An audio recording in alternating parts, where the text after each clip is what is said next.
Contacted every House member in every U.S. Senator's office to do what? I contacted them, pounding them with messages as to why the war would be a disaster. And you told them that everything could be accomplished without war peacefully and all our demands could be met? Yes. And you had that from who in the Iraqi government? Saddam himself, or? Yes. I mean, we had this from the top of the government. So you talked. Najee Sabri. We're going to have to, this is like the second conversation. Let's have this conversation. Well, no, I just want to be sure I understood what you just said. You're right. You just got it right. You just said it right. And then after you contacted John McCain, I wanted to testify.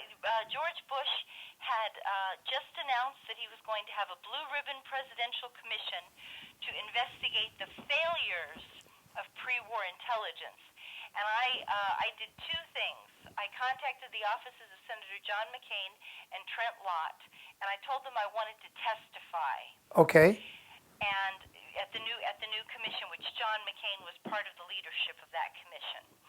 And I also went to every member of Congress using my blast fax and email system that I had created, and I contacted every chief of staff, every legislative director, every press secretary in the House and the Senate, in the Democrats and the Republicans, and I sent a blast fax to every office telling them, giving them are here described as the Andy Card letters, showing them that the peace was always possible, and saying, don't even think of blaming the intelligence community for this, because we did a great job.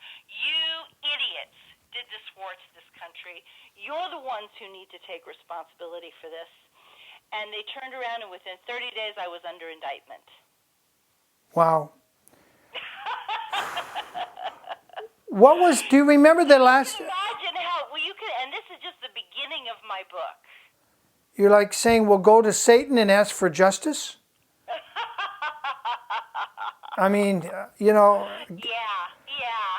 And things have gotten so bad, I don't think you could get Congress to censor a fellow member today, even if you had it on videotape of him raping an underage child and you had it on YouTube. I don't think you could get Congress to, what they would do is they would ban YouTube. That's what's going on. So they would ban YouTube. How dare you expose us?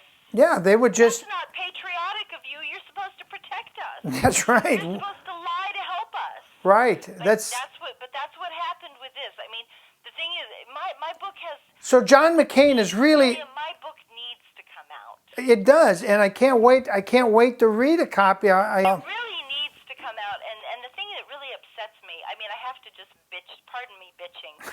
Is I'm so grateful that you are covering this, and it's potentially very important because of the kind of people you reach. But like some of the bad people who involved in my case, like Jane Harman, who's on the House Intelligence Committee, her staff received an early debriefing. The chief of staff and legislative director of her office received a sit-down debriefing on this peace framework. Later on, Jane Harman complains that the intelligence community provided no peace option that would have given Congress an option to war. And so therefore, by failing to develop alternatives, the intelligence community locked Congress into this course of action. Well, Jane Harman's own chief of staff knew 9 months, I'm going to say 8 or 9 months, before the invasion of Iraq, that there was this peace option on the table. And they had the paperwork and everything. So she goes out, after I'm under arrest, how convenient, she goes out and invents this whole new story and invents this whole new history so that she can lie and try to get points and score points. And the only way she's able to score the points with the public is by locking up and imprisoning the people who know the truth. Do you see? Yeah, who was the chief of staff at that time in 2003? Oh gosh, it's like so many years ago. It was a woman.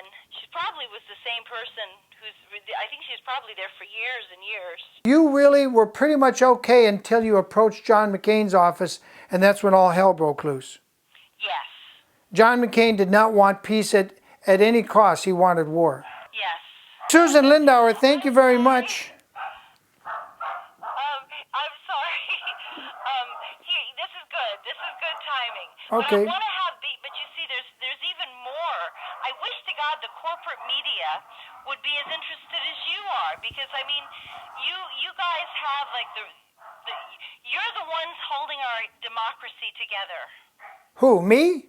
You and the blogs and the alternative media. Yeah, I think the alternative media is the only real media left. The rest is all propaganda. Yes, yes. Let me get your email address. Producer@onsecondthought.tv. Producer at onsecondthought.tv.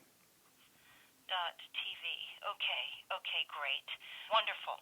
And I will get that stuff off to you. And let's set up another, we'll trade emails and set up the next interview. Okay, There's so much more to tell you. There's just like, I didn't mean to be like fopping off on some of your questions, but when you, I just really want to give you the background, because once you get the background, then all of this stuff starts to make sense. But you're asking great questions. Anyway, I've said enough for tonight.